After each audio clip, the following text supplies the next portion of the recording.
Everyone, I am Sarita and welcome to Vidyarthi pro learning platform. जैसा कि पिछली वीडियो में हमने साइंस टर्म 2 सिलेबस एक्सप्लेन किया था, इसी को कंटिन्यू करते हुए आज हम chapter 4 carbon and its compound revision start करेंगे। तो चलिए स्टार्ट करते हैं।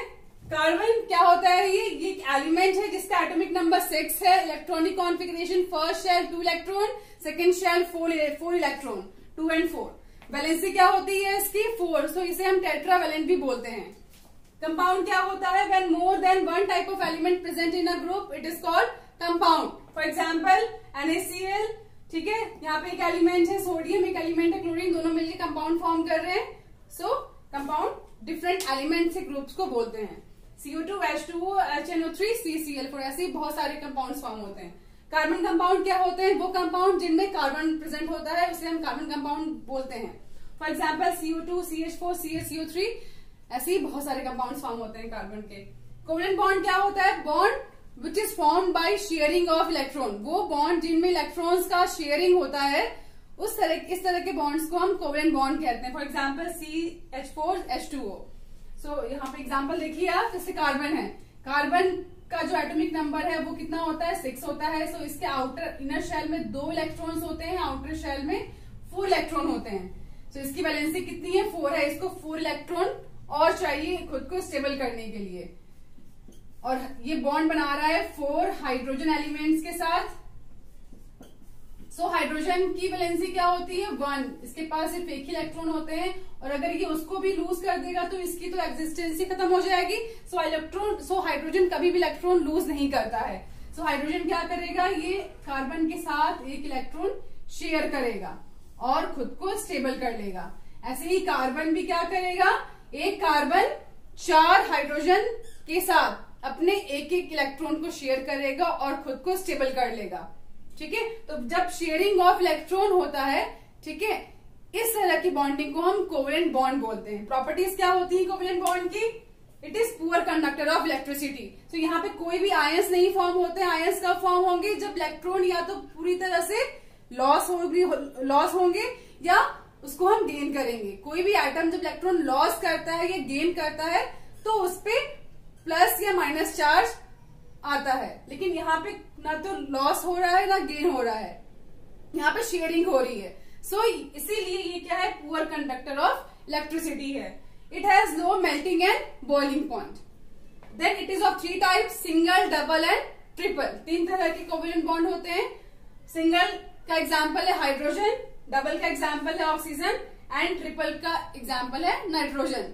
सो ये जो टाइप्स हैं, जब एक इलेक्ट्रॉन्स शेयर होंगे आपस में, जब दोनों एलिमेंट्स के एक इलेक्ट्रॉन शेयर होंगे आपस में, उसे हम बोलेंगे सिंगल बॉन्ड। जब 2 इलेक्ट्रॉन्स आपस में शेयर होंगे उसे हम बोलेंगे डबल बॉन्ड। एंड जब 3 इलेक्ट्रॉन शेयर होंगे तो उसको हम बोलेंगे ट्रिपल बॉन्ड। सो ये जो है इसके एग्जाम्पल हैं।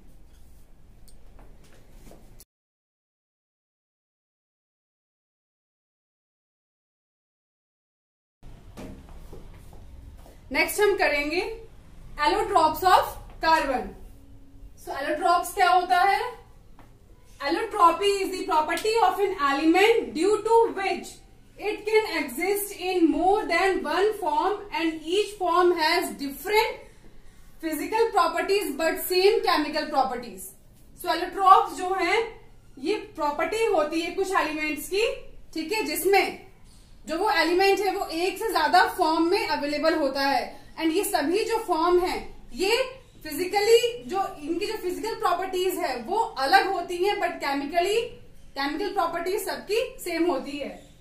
एंड जो ये डिफरेंट फॉर्म्स होते हैं इन्हें क्या बोलते हैं? एलोट्रोप्स। सो एलोट्रोपी प्रॉपर्टी को बोलते हैं एंड एलोट्रोप्स डिफरेंट फॉर्म्स को बोलते हैं। एग्जाम्पल क्या है? कार्बन का एग्जाम्पल यहाँ पढ़ेंगे, डायमंड, ग्रेफाइट एंड फुलरेंस। जो कार्बन है वो 3 फॉर्म्स में अवेलेबल है, डायमंड, ग्रेफाइट एंड फुलरेंस। सो यहाँ पहले हम डायमंड और ग्रेफाइट को समझ लेते हैं। Diamond it is colourless and transparent, graphite it is greyish black होता है और ये ओपेक होता है। It is hardest substance. आपको पता है ये जो डायमंड है ये बहुत ही हार्ड होता है। And graphite it is smooth and slippery to touch. Diamond it is bad conductor of electricity, क्योंकि यहाँ पे कोई भी फ्री इलेक्ट्रॉन्स नहीं होते हैं। डायमंड में हर एक कार्बन एटम जो है वो दूसरे 4 कार्बन से जुड़ा होता है, यहाँ कोई भी इलेक्ट्रॉन फ्री नहीं है। ग्रेफाइट क्या है? It is good conductor of electricity due to free electron, यहाँ फ्री इलेक्ट्रॉन होता है क्योंकि यहाँ पे हर एक कार्बन जो एटम है वो दूसरे 3, वो बाकी के 3 कार्बन एटम से जुड़ा होता है और एक जो इसके पास बैलेंस इलेक्ट्रॉन है वो फ्री होता है, इसीलिए ये गुड कंडक्टर ऑफ इलेक्ट्रिसिटी है। नेक्स्ट फुलरेंस, जो फुलरेंस है ये अभी रिसेंटली डिस्कवर्ड है, जिसको लैब में प्रिपेयर किया गया है और ये जो है डोम शेप का होता है, फुटबॉल टाइप का, इसको जो स्ट्रक्चर है एटम का फुटबॉल जैसा होता है। एंड जो पहला डिस्कवर्ड फुलरेंस है वो क्या है? वो C60 है, जिसमें 60 कार्बन एटम्स हैं। सो इसको किसने डिजाइन किया है? इसको यूएस आर्किटेक्ट बकमिंस्टर फुलर ने डिजाइन किया है, ठीक है। और जो ये स्ट्रक्चर है फुटबॉल जैसा, इसमें 12 तो पेंटागॉन्स होते हैं, ठीक है, पेंटागॉन रिंग्स होते हैं जो कि बाकी हेक्सागॉन रिंग से सराउंडेड होता है। तो टोटल 12 पेंटागॉन रिंग्स हैं एंड 16 हेक्सागॉन रिंग्स हैं इन कार्बन 60 फुलरेंस। नेक्स्ट हम करेंगे versatile nature of carbon compounds. Carbon.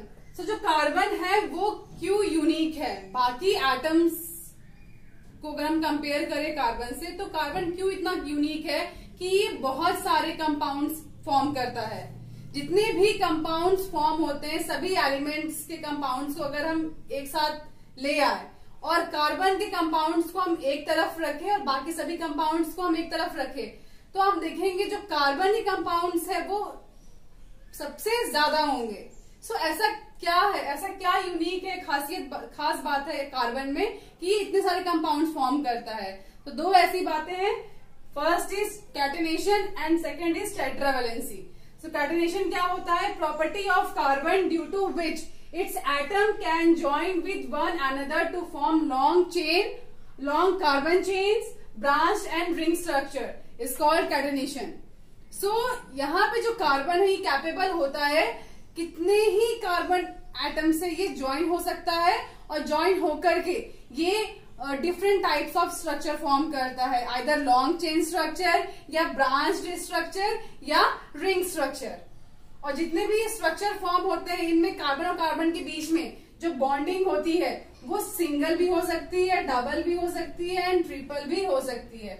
अगर वो सिंगल है तो उसको हम सैचुरेटेड कार्बन कंपाउंड बोलेंगे और अगर डबल या ट्रिपल है तो उसको हम अनसैचुरेटेड कार्बन कंपाउंड्स बोलेंगे, ठीक है।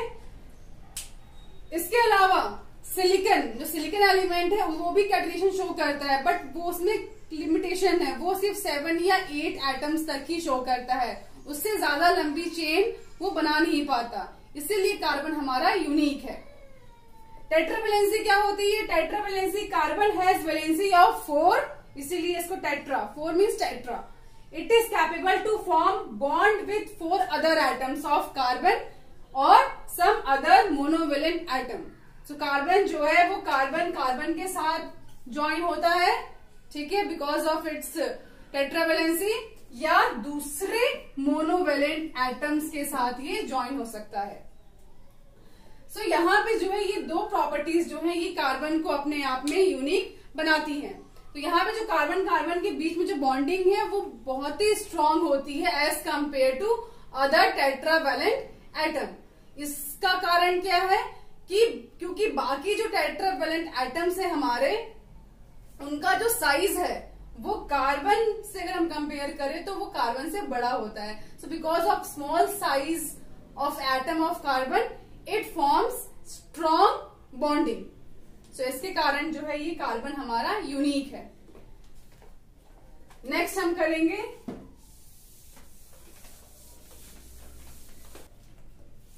हम करेंगे सैचुरेटेड एंड अनसैचुरेटेड हाइड्रोकार्बन्स।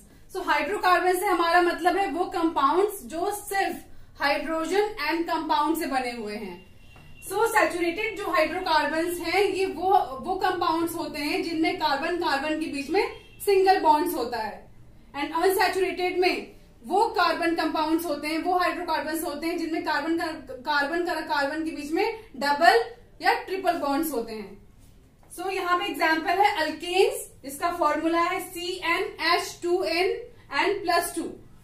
सो यहाँ n से हमारा मतलब है नंबर ऑफ कार्बन एटम। सो कितना कार्बन है, 1 है, 2 है, 3 है, 4 है, उसके अकॉर्डिंग हम यहाँ पे हाइड्रोजन का नंबर कैलकुलेट कर सकते हैं बाय दिस फॉर्मूला। सो यहाँ पे इन द हाइड्रोकार्बन्स अगर एक कार्बन है तो उसका जो नाम है वो मिथ हो जाएगा, 2 कार्बन है तो एथ, 3 है तो prop, for 4 but, for 5 pent, for 6 hex. So ये सफिक्स हम लगाएंगे। And the example of unsaturated hydrocarbon, if it has double bond so it is named as alkene, ENE लग जाएगा in the prefix. And if it has 3 bonds, triple bond, it is named as alkyne. So यहाँ दोनों का formula अलग है। For alkene CnH2n, for alkyne CnH2n-2। So अगर आपको number of carbon atom आप पता है आपको, आप उसके अकॉर्डिंग उसका हाइड्रोजन नंबर कैलकुलेट कर सकते हैं बाय दिस फॉर्मूला। यहाँ पे एग्जांपल देखिए, यहाँ पे है CH4।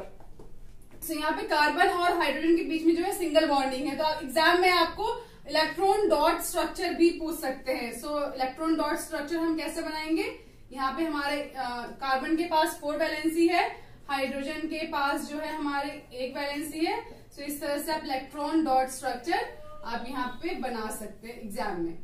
तो ये इलेक्ट्रॉन डॉट स्ट्रक्चर काफी कॉमन क्वेश्चन है, ये अक्सर आता है एग्जाम में। ऐसे ही आपको अनसैचुरेटेड हाइड्रोकार्बन्स के लिए भी इलेक्ट्रॉन डॉट स्ट्रक्चर आ सकते हैं।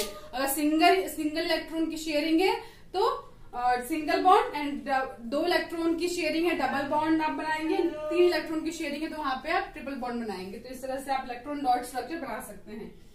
जितने भी सैचुरेटेड हाइड्रोकार्बन्स है ये ज्यादा रिएक्टिव नहीं होते हैं, बट जो अनसैचुरेटेड हाइड्रोकार्बन्स है ये ज्यादा रिएक्टिव होते हैं एज कंपेयर टू सैचुरेटेड।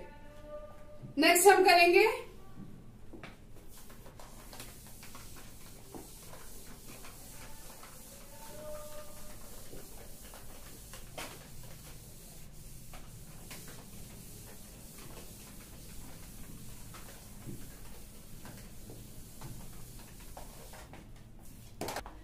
हम करेंगे आइसोमेरिज्म।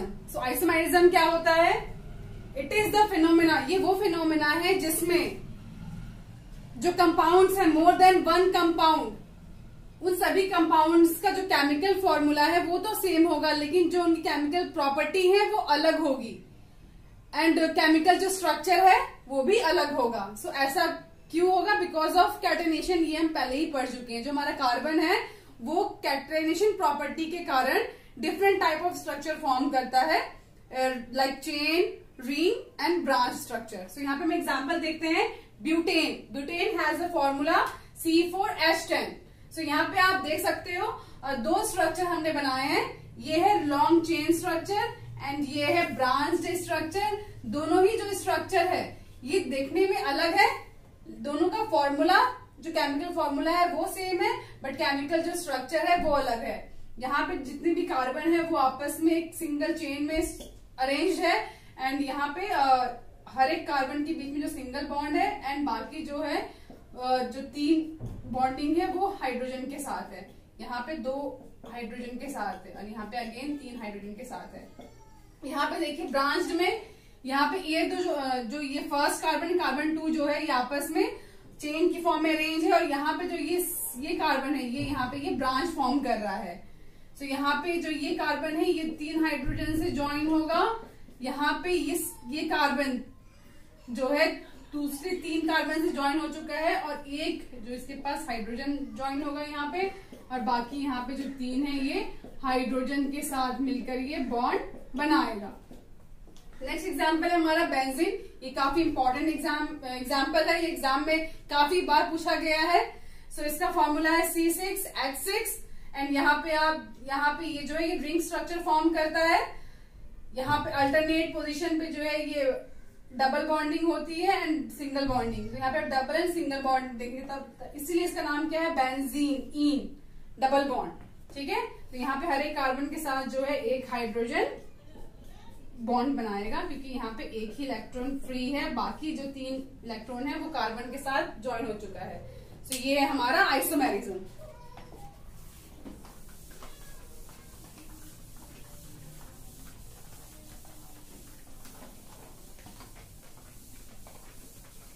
नेक्स्ट हम करेंगे फंक्शनल ग्रुप। हम देख चुके हैं कि कार्बन कार्बन के साथ बॉन्डिंग करता है, कार्बन हाइड्रोजन के साथ बॉन्डिंग करता है। इसके अलावा जो कार्बन है वो और भी एलिमेंट्स के साथ बॉन्ड बनाता है, like halogens, oxygen, nitrogen, sulphur. Functional group क्या होता है? In a hydrocarbon chain 1 or more hydrogen can be replaced by these elements. These elements का मतलब जिनकी मैंने अभी बात की, ऑक्सीजन हो गया, सल्फर, नाइट्रोजन, ठीक है। बाकी जैसे हमने यहाँ पे एग्जाम्पल लिखे हैं, क्लोरीन, ब्रोमीन, ऑक्सीजन के अंदर ये सभी आते हैं, ठीक है। तो these elements such that the valency of carbon remain satisfied. चाहे कार्बन को रिप्लेस करके जो भी एलिमेंट्स उसकी प्लेस पे ऐड हो रहा है, ठीक है, वो वही एलिमेंट ऐड होगा जो कि उस कार्बन की वैलेंसी को सेटिस्फाइड करेगा, ठीक है। क्योंकि जितने भी एटम्स हैं वो सेटिस्फाइड होने चाहिए, वो स्टेबल होने चाहिए। बॉन्डिंग बनती ही इसीलिए है ताकि जो एटम्स है वो स्टेबल रहे। फंक्शनल ग्रुप क्या हो गए? ये वो एलिमेंट्स होते हैं जो कार्बन कंपाउंड्स में हाइड्रोजन को रिप्लेस करके उसकी जगह ये लेते हैं, और फिर उसकी जगह लेने के बाद ये जो एलिमेंट्स है ये उस कंपाउंड की केमिकल प्रॉपर्टीज को डिसाइड करते हैं। एलिमेंट्स और जो एलिमेंट रिप्लेस करते हैं हाइड्रोजन को, उन एलिमेंट्स को क्या बोलते हैं? Hetero atoms. यहाँ पे हेटेरो एटम्स कौन कौन से होते हैं? Like chlorine, bromine. ये जो क्लोरीन एंड ब्रोमीन है ये हैलोजेंस में आते हैं। Then oxygen, under the oxygen क्या क्या चीजें आती हैं? Alcohol, aldehyde, ketone and carboxylic group. ये जो है आते तो और भी चीजें हैं, बट आपकी टेक्स्ट बुक में यही दिया हुआ है, ठीक है, आपको यही करना है। Alcohol, aldehyde, ketone and carboxylic group. जितने भी ये एलिमेंट्स हैं ये सभी जो हैं ये फंक्शनल ग्रुप के अंडर में आते हैं, और जब ये हाइड्रोजन को रिप्लेस करते हैं तो ये जो है उस कंपाउंड्स की प्रॉपर्टी को बताते हैं। तो ये हमारा फंक्शनल ग्रुप।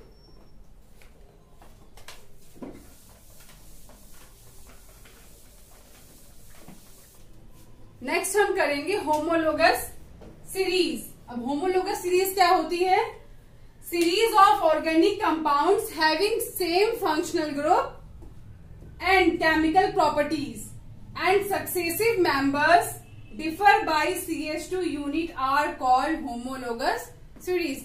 होमोलोगस सीरीज जो है ये वो कंपाउंड्स होते हैं जिनमें फंक्शनल ग्रुप सेम होता है, केमिकल प्रॉपर्टीज उनकी सेम होती है, एंड उस सीरीज में आने वाले जितने भी कंपाउंड्स हैं, सक्सेसिव कंपाउंड्स, उनके बीच में जो डिफरेंस है वो CH2 का होता है। एक कार्बन एंड 2 हाइड्रोजन का डिफरेंस होता है। एग्जाम्पल है CH4, C2H6, C3H8, ठीक है। अब जैसे यहाँ पे आप देखिए अल्कीन्स एंड अल्काइंस, 3 तरह के जो है कंपाउंड्स हमने पढ़े हैं, तीनों का फॉर्मूला भी हमने देखा है। अगेन यहाँ पे आप देखिए अल्केन का फॉर्मूला क्या होता है? CnH2n+2। तो इसके लिए अल्केन्स की जो होमोलोगस सीरीज होगी वो क्या होगी? CH4 से स्टार्ट होगा, नेक्स्ट जो है C2H6, एक कार्बन 2 हाइड्रोजन का इंक्रीमेंट होगा, देन अगेन C3H8, एक कार्बन 2 हाइड्रोजन का इंक्रीमेंट होगा। ऐसे ही आप जो है सक्सेसिव मेंबर्स ऐसे ही आप लिखते जाएंगे। फॉर अल्कीन्स आप देखेंगे फॉर्मूला इज CnH2n, यहाँ CH2 से इसकी स्टार्टिंग होगी, नेक्स्ट जो मेंबर है C2n, अकॉर्डिंग टू फॉर्मूला हम कैलकुलेट करेंगे, 2 हाइड्रोजन बढ़ेगा H4, C2H4, देन C3H6। तो हर बार जो है 2 हाइड्रोजन जो है यहाँ पे इंक्रीज होगा, एंड एक जो है कार्बन जो है वो नेक्स्ट में इंक्रीज होगा। इस तरह से जो हम है इस होमोलोगस सीरीज को लिखेंगे by using this formula. For alkynes formula is CnH2n-2। So according to this C2H2, C3H4, C4H6। तो यहाँ पे अगेन आप देखेंगे 2 हाइड्रोजन इंक्रीज हो रहा है एंड 1 कार्बन जो है वो इंक्रीज हो रहा है। तो ये है हमारा homologous series. So dear students, इस चैप्टर में जो आपका सिलेबस है टर्म 2 के लिए from carbon and its compound में, ये होमोलोगस सीरीज तक ही है। जितना मैंने आपको यहाँ एक्सप्लेन किया है इतना ही एग्जाम में आएगा। इसके बाद जो आपका टॉपिक स्टार्ट होता है एनसीईआरटी में नॉमेनक्लेचर, और इसके बाद का सारा up to the last topic soaps and detergent, ये कुछ भी नहीं आएगा। आपको नॉमेनक्लेचर एंड इसके बाद का कुछ भी नहीं पढ़ना है, ठीक है। आपको होमोलोगस सीरीज तक ही पढ़ना है, ठीक है। तो इतना ही आपके सिलेबस में आएगा। नेक्स्ट हम करेंगे क्वेश्चंस। एंड स्टूडेंट्स, ये जो क्वेश्चंस हैं ये आपकी थियोरी को पूरा कवर करेगी, साथ ही एग्जाम में आपको इस चैप्टर से कैसे भी क्वेश्चंस आ जाए, डायरेक्ट या इनडायरेक्ट, आप उसे अटेम्प्ट करके ही आएंगे। चलते हैं अपनी स्क्रीन पे। सो क्वेश्चंस डिस्कस करने से पहले हम क्वेश्चन पेपर के पैटर्न को समझ लेते हैं। सो जो आपका पेपर है वो 2 घंटे का होगा, जिसमें टोटल 15 क्वेश्चंस होंगे। ये 15 क्वेश्चंस आपके 3 सेक्शन में डिवाइडेड होंगे। सेक्शन ए में 7 क्वेश्चंस हैं, each of 2 marks. Section B total 6 questions, each of 3 marks. Section C 2 questions that is of case study type question, each of 4 marks. So section A 14 marks, section B 18 and section C is 8 marks. Total ये 40 marks का आपका इस तरह से question paper आएगा। सो पहला question है, give one example for each combined and elemental form of carbon. So combined form में जो कार्बन है उसका एग्जांपल है कार्बोनेट की फॉर्म में या तो ये अवेलेबल होता है या बाइकार्बोनेट की फॉर्म में अवेलेबल होता है। एंड एलिमेंटल फॉर्म का मतलब जो सिर्फ और सिर्फ कार्बन से बना हो, example coal, coke and diamond. Next, why carbon forms compound mainly by covalent bond not ionic.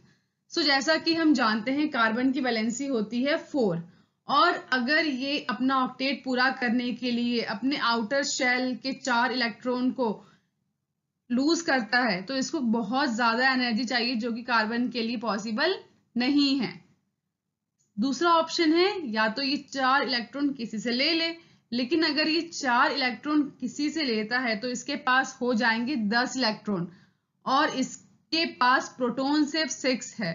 तो 6 प्रोटॉन के लिए 10 इलेक्ट्रॉन को संभालना बहुत ही मुश्किल है, इसीलिए ये ना तो इलेक्ट्रॉन को लूज कर सकता है और ना ही गेन कर सकता है, तो आयोनिक कंपाउंड बनाएगा ही नहीं। इसके पास एक ही ऑप्शन है, that is covalent bond formation. So वो यही करेगा। Next, covalent compounds are generally poor conductor of electricity. So इसका आंसर भी आपके सेकेंड क्वेश्चन के आंसर में छुपा हुआ है। जो कोवेलेंट कंपाउंड्स हैं वो मेनली फॉर्म होते हैं बाय शेयरिंग ऑफ इलेक्ट्रॉन्स, और जब इलेक्ट्रॉन शेयर होते हैं तो वहां पे कोई इलेक्ट्रॉन फ्री बचता ही नहीं है जो कि इलेक्ट्रिसिटी को कंडक्ट करे, इसीलिए ये पुअर कंडक्टर ऑफ इलेक्ट्रिसिटी होते हैं।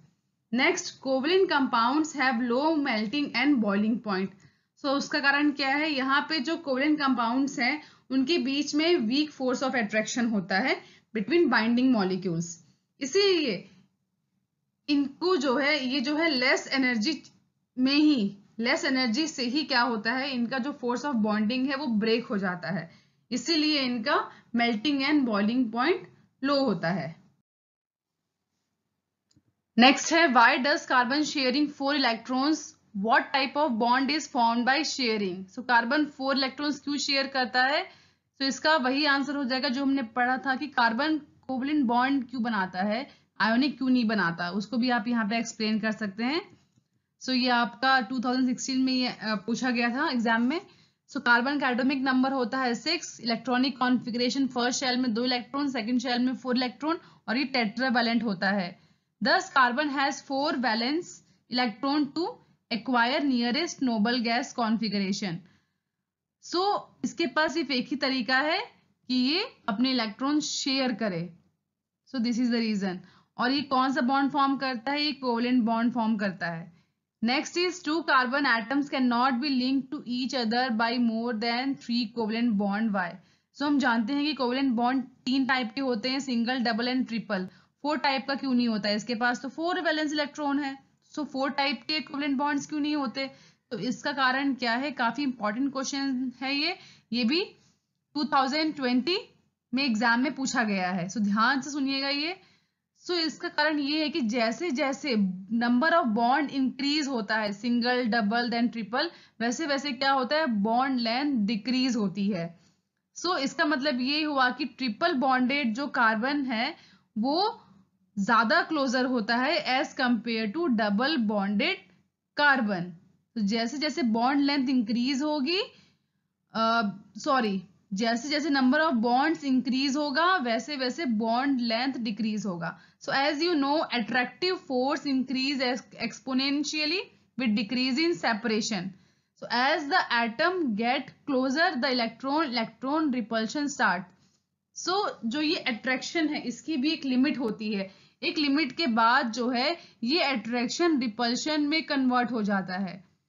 So जो ये अट्रैक्शन है ये मैक्सिमम 3 बॉन्डिंग तक ही हो सकता है। उसके आगे अगर एटम्स और क्लोजर आएंगे तो ये रिपल्शन में चेंज हो जाएगा। So as, और जिसके कारण क्या होगा, एनर्जी इंक्रीज होगी और सिस्टम अनस्टेबल हो जाएगा। और एटम जो है वो अनस्टेबल तो होना नहीं चाहते हैं, वो जो भी कर रहे हैं स्टेबल होने के लिए कर रहे हैं। So it just so happens that triple bond जो है ये क्लोजेस्ट है जहां तक एटम्स जा सकते हैं without decreasing the stability of 2 bonded atoms. Stability को बिना डिस्टर्ब किए जो एटम्स हैं वो मैक्सिमम ट्रिपल बॉन्ड तक ही जा सकते हैं। उसके आगे वो जाएंगे तो रिपल्शन स्टार्ट हो जाएगा, एनर्जी इंक्रीज होगी और अनस्टेबिलिटी बढ़ जाएगी। नेक्स्ट है draw electron dot structure for ammonia, methane, carbon dioxide, sulphurate, ethane, ethyne, cyclohexane. इसके अलावा आपको आपकी बुक में जितने भी कार्बन एटम्स हैं उनमें से किसी का भी इलेक्ट्रॉन डॉट स्ट्रक्चर पूछा जा सकता है। सो अगर आपको इसका बेसिक पता है आप किसी भी कंपाउंड का इलेक्ट्रॉन डॉट स्ट्रक्चर इजीली बना सकते हैं। पहला है यहाँ पे अमोनिया। सो अमोनिया जो है इसका फॉर्मूला होता है NH3 और इसका इलेक्ट्रॉन डॉट स्ट्रक्चर बनाने के लिए सबसे इंपॉर्टेंट है एटॉमिक नंबर। सो नाइट्रोजन का एटॉमिक नंबर 7 होता है, हाइड्रोजन का 1 होता है। सो नाइट्रोजन के आउटर मोस्ट शेल में कितने इलेक्ट्रॉन फिल होंगे, that is 5। So 5 electron ammonia के आउटर शेल में यहाँ पे आप क्रॉस से ये देख सकते हैं, ठीक है। और हाइड्रोजन के पास सिर्फ एक ही इलेक्ट्रॉन होता है इसीलिए उसको डॉट से यहाँ पे दिखाया गया है। सो यहाँ पे आप देख सकते हैं नाइट्रोजन जो है ये अपने 3 इलेक्ट्रॉन 3 हाइड्रोजन से शेयर कर रहा है और कोवेलेंट बॉन्ड फॉर्म कर रहा है, ठीक है। तो इस तरह से आप जो है इलेक्ट्रॉन्स को क्रॉस एंड डॉट की फॉर्म में यहाँ पे शो कर सकते हैं। ये आपका फॉर्म हो जाएगा इलेक्ट्रॉन डॉट स्ट्रक्चर। तो दोनों ने अपना जो है आउटर शेल की वैलेंसी कंप्लीट करने के लिए इलेक्ट्रॉन शेयर किए, ठीक है। इसे हम बोलेंगे इलेक्ट्रॉन डॉट स्ट्रक्चर। ऐसे ही आप जो है S8 सल्फरेट, ये भी काफी इंपॉर्टेंट है, ये काफी एग्जाम्स में पूछा गया है। ये जो स्ट्रक्चर आप देख रहे हैं इसको क्राउन स्ट्रक्चर भी कहा जाता है क्योंकि क्राउन की तरह से दिख रहा है। सो आप इसको इस तरीके से भी बना सकते हैं और आप इसको क्राउन शेप में भी बना सकते हैं। काफी इंपॉर्टेंट है सल्फरेट का। और ऐसे ही जो है ये साइक्लोहेक्सेन का एग्जाम्पल है रिंग फॉर्म में। सो आपको किसी भी कार्बन कंपाउंड का इलेक्ट्रॉन डॉट स्ट्रक्चर एग्जाम में पूछा जा सकता है। सो आपको जो है एटॉमिक नंबर पता होना चाहिए, आपको इलेक्ट्रॉनिक कॉन्फ़िगरेशन आना चाहिए, उसके बाद आप इजीली इलेक्ट्रॉन डॉट स्ट्रक्चर को बना सकते हैं। Next is how many isomers are possible for the compounds with molecular formula C4H8। So isomers क्या है ये मैंने आपको थियोरी में बताया था। सो आइसोमर्स उनको बोलते हैं जिनका केमिकल फॉर्मूला तो सेम होता है बट स्ट्रक्चर जो है वो डिफरेंट होते हैं, ठीक है। तो यहाँ पे आप देख सकते हो केमिकल फॉर्मूला क्या है C4H8, लेकिन इस कंपाउंड को यहाँ पे 4 डिफरेंट स्ट्रक्चर में दिखाया गया है। पहला है 1 ब्यूटीन जहां पे आप देख सकते हो C4H8 है, ठीक है। और यहाँ पे एक डबल बॉन्ड है, यहाँ पे आप देख सकते हो यहाँ डबल बॉन्ड जो है ये बीच में है, यहाँ साइड में है, ठीक है।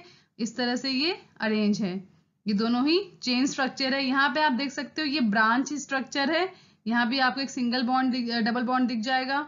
देन ये देखिए ये सारे सिंगल बॉन्ड है, यहाँ पे कोई भी डबल बॉन्ड नहीं है, इसको हम बोलेंगे साइक्लोब्यूटेन। ये एक रिंग स्ट्रक्चर है जहाँ पे सारे कार्बन रिंग में अरेंज है, ना तो ये साइक्लिक है ना ब्रांच है, ये रिंग स्ट्रक्चर है।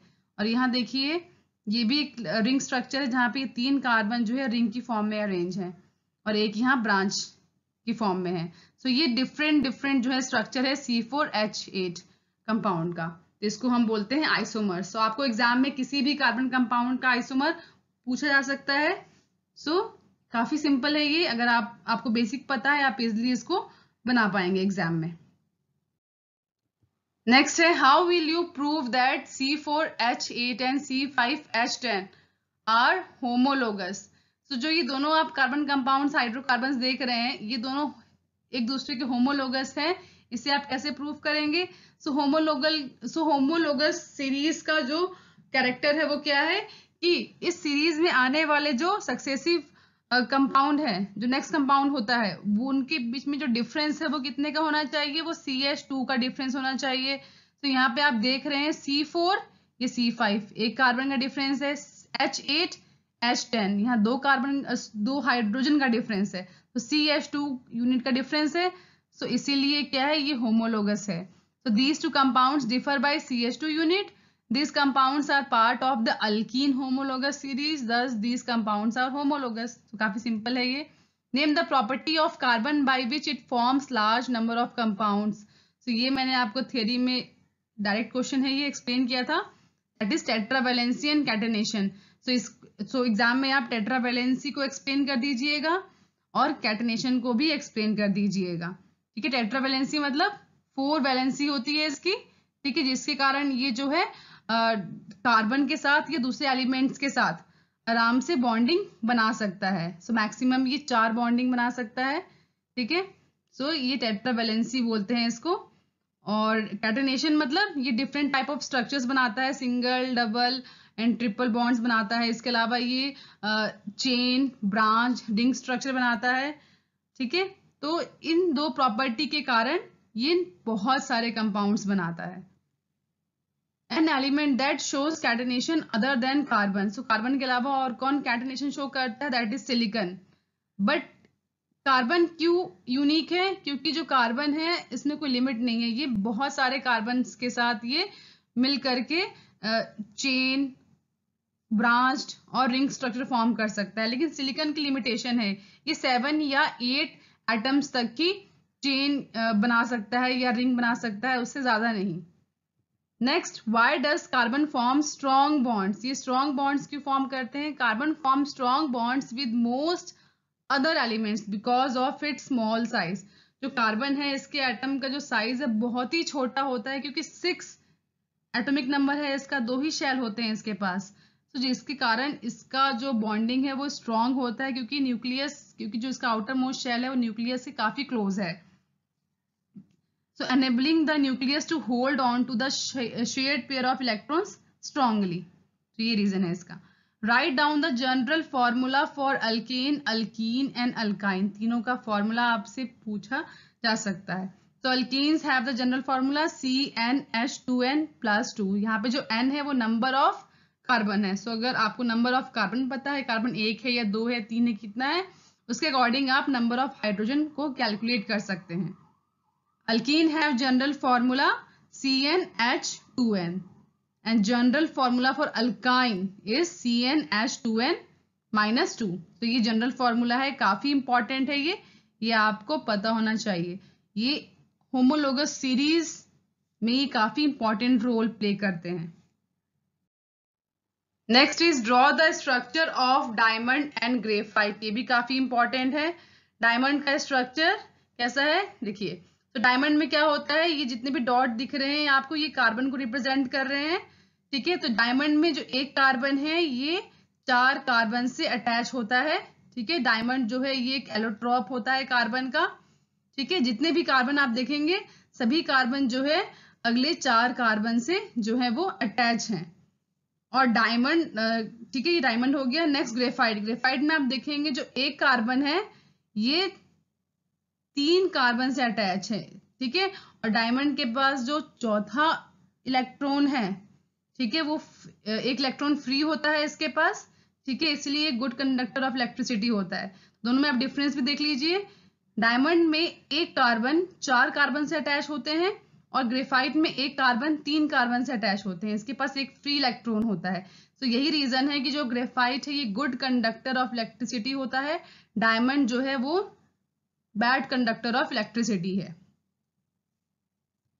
Next is define allotropes, write down the allotropes of carbon. So allotrope क्या होता है?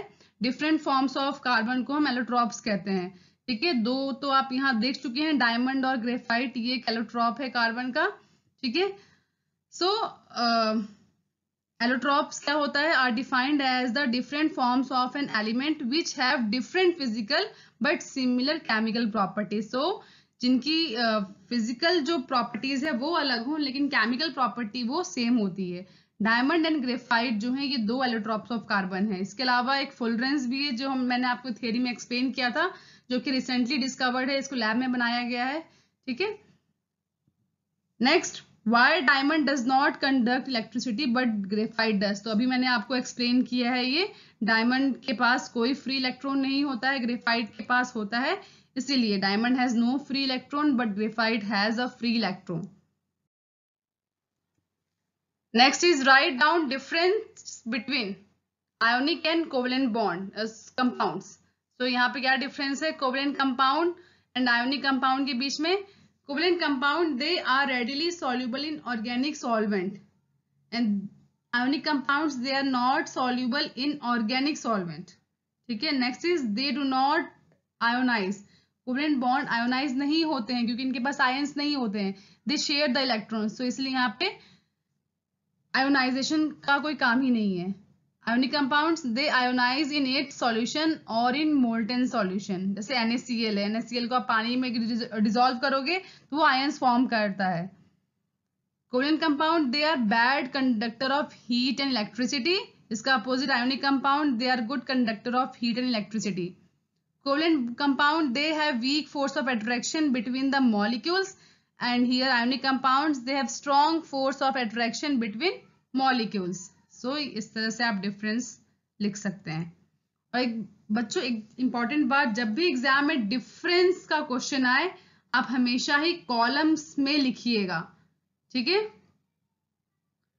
Next is what is a homologous series of compounds, list any two of its character. So homologous series क्या होती है? A homologous series is a series of organic compounds which differ by the same repeating units and have similar chemical properties due to the presence of same functional group. जिसमें इस series में जितने भी compounds आते हैं सबके बीच में जो डिफरेंस है वो सेम रिपीटिंग यूनिट का होता है, दैट इज CH2। ठीक है, और इन सब की जो प्रॉपर्टीज होती है वो भी सेम होती है बिकॉज उन सब में सेम फंक्शनल ग्रुप प्रेजेंट होता है। सो इसके कैरेक्टरिस्टिक्स क्या है? Two consecutive members of a homologous series are differ by CH2 unit. इनका जो मास है वो कितना होता है? 14 AMU।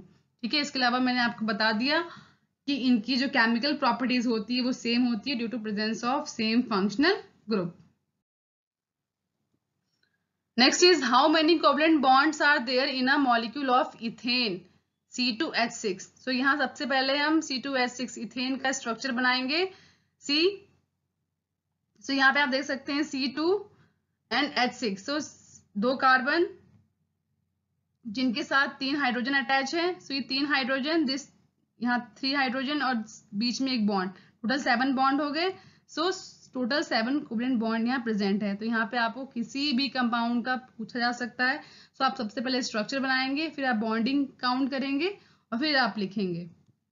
Next is name the functional group present in each of the following group. So यहाँ पे जो है आपको 2 एग्जाम्पल दिए हुए हैं। ऐसे ही आपकी बुक में एक टेबल बना हुआ है जिसमें हैलोजेंस और ऑक्सीजन के फंक्शनल ग्रुप्स लिखे हुए हैं, वो आपको सारे याद करने हैं। आपसे एग्जाम में किसी का भी पूछा जा सकता है। सो यहाँ 2 पूछे गए हैं। जो पहला है वो कीटोन से बिलोंग करता है, दूसरा carboxylic acid. Next is which oil should be chosen for cooking to remain healthy. Healthy रहने के लिए आप कैसा ऑयल चूज करोगे? आप वेजिटेबल ऑयल चूज करोगे जो कि अनसैचुरेटेड फैटी एसिड से बना हो। क्यों? क्योंकि they don't require large amount of energy to break carbon chain.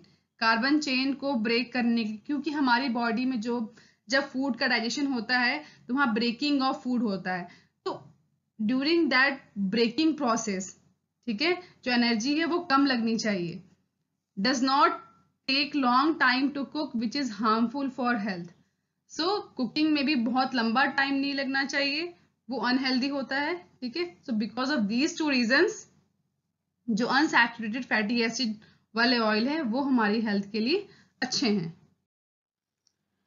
Next हम करेंगे केस स्टडी क्वेश्चन। तो जैसा कि मैंने आपको बताया था क्वेश्चन पेपर पैटर्न में जो लास्ट सेक्शन सी है उसमें 2 क्वेश्चंस आएंगे आपके एग्जाम में जो कि केस स्टडी बेस्ड क्वेश्चन होंगे, ठीक है। तो इस चैप्टर में केस स्टडी क्वेश्चन आपको किस टाइप का आ सकता है, यहाँ एक केस मैं आपको दिखा रही हूँ। पहला देखिए, इसमें आपको एक पैराग्राफ दे देंगे जिसमें से आपको मल्टीपल चॉइस क्वेश्चन पूछे जाएंगे। So a homologous series is a series of organic compounds which belong to the same family and show similar chemical properties. The members of this series are called homologous and differ from each other by the number of CH2 unit in the main carbon chain. अब देखिए questions क्या पूछे गए हैं। पहला है which of the following is not the property of a homologous series, की property नहीं है इसमें से कौन सा। They all contain double bonds. तो पहला ही इसमें रॉन्ग है, नहीं, सिंगल भी हो सकता है, डबल भी हो सकता है, ट्रिपल भी हो सकता है। सो इसमें आंसर क्या होगा, first option A is right. बाकी भी ऑप्शन हम देख लेते हैं। They differ by 14 unit by mass, so yes ये करेक्ट है बिल्कुल। दे show similar chemical properties, yes ये भी बिल्कुल करेक्ट है। They can be represented by a general formula, ये भी सही है। सो पहला जो है ये रॉन्ग है, ठीक है, तो इसका आंसर क्या होगा, ए। नेक्स्ट क्वेश्चन हम देखते हैं। Which of the following represent the name and formula of the second member of homologous series having general formula CnH2n+2। सो इस फॉर्मूले के अकॉर्डिंग नीचे दिए गए ऑप्शन में से कौन सा इस होमोलोगस सीरीज से बिलोंग करता है। ऑप्शंस हैं मिथेन, CH4। सो यहाँ पे आप देखिए क्वेश्चन में हमसे पूछा गया है सेकेंड मेंबर, तो ऑब्वियस ही बात है यहाँ कार्बन 1 है तो ये सेकंड मेंबर तो हो ही नहीं सकता, ये फर्स्ट मेंबर होगा। तो पहला ऑप्शन जो है ये गलत है। Second ethane, so according to this formula CnH2n+2, ethane बिल्कुल सही है, C2H6। नेक्स्ट भी हम देख लेते हैं, इथाइन C2H2 नहीं, इस फॉर्मूले के अकॉर्डिंग ये गलत है एंड इथीन भी रॉन्ग है। तो सही ऑप्शन क्या है, ethane C2H6 according to this formula. Next, the chemical property of which of the following compound is similar to butane? So, इनमें से किस कंपाउंड की जो प्रॉपर्टी है वो ब्यूटेन से मैच करती है, प्रोपाइन, पेंटेन, ब्यूटाइन या प्रोपीन। तो यहाँ पे जो सही आंसर है वो है पेंटेन, ठीक है। आप यहाँ देखेंगे सब में आइन, ठीक है, अल्काइन है, ये भी सी ऑप्शन भी अल्काइन से बिलोंग करता है, डी ऑप्शन अल्कीन से बिलोंग करता है, ओनली जो बी ऑप्शन है वो अल्केन से बिलोंग करता है। सो ब्यूटेन, पेंटेन, इन दोनों की जो केमिकल प्रॉपर्टी है वो सेम होगी, ठीक है। नेक्स्ट आते हैं हम, the difference between two consecutive members in a homologous series in alkenes in terms of molecular mass and number of atoms of element is. क्या इसमें सही है अकॉर्डिंग टू होमोलोगस सीरीज, कौन सा इसमें करेक्टर सही है। 14 AMU का डिफरेंस होता है एंड CH का डिफरेंस होता है। 14 AMU सही है बट CH का डिफरेंस नहीं होता है, CH2 का डिफरेंस होता है। So option A is wrong. Option B भी रॉन्ग है क्योंकि यहाँ पे दोनों ही चीजें गलत है, 12 AMU है एंड CH, दोनों ही चीजें गलत है।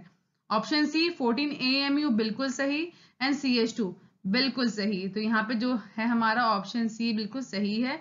डी भी देख लेते हैं, तो यहाँ 12 AMU है एंड CH3, तो ये भी रॉन्ग है। सही है हमारा ऑप्शन सी। सो ये थे हमारे सारे इंपॉर्टेंट क्वेश्चंस के कलेक्शंस। अगर आपको किसी भी क्वेश्चंस में कोई डाउट है या इस चैप्टर में कोई डाउट है तो आप हमें नीचे कमेंट सेक्शन में पूछ सकते हैं। साथ ही स्टूडेंट्स, आपके जो भी फ्रेंड्स हैं या रिलेटिव्स हैं जो 10th का एग्जाम देने वाले हैं, आप उनके साथ हमारे ये वीडियो ज्यादा से ज्यादा शेयर कीजिए ताकि वो भी अपने एग्जाम की प्रिपरेशन को और बेहतर बना सके। तो चलिए मिलते हैं अपनी नेक्स्ट वीडियो में एक नए चैप्टर के साथ। तब तक के लिए धन्यवाद।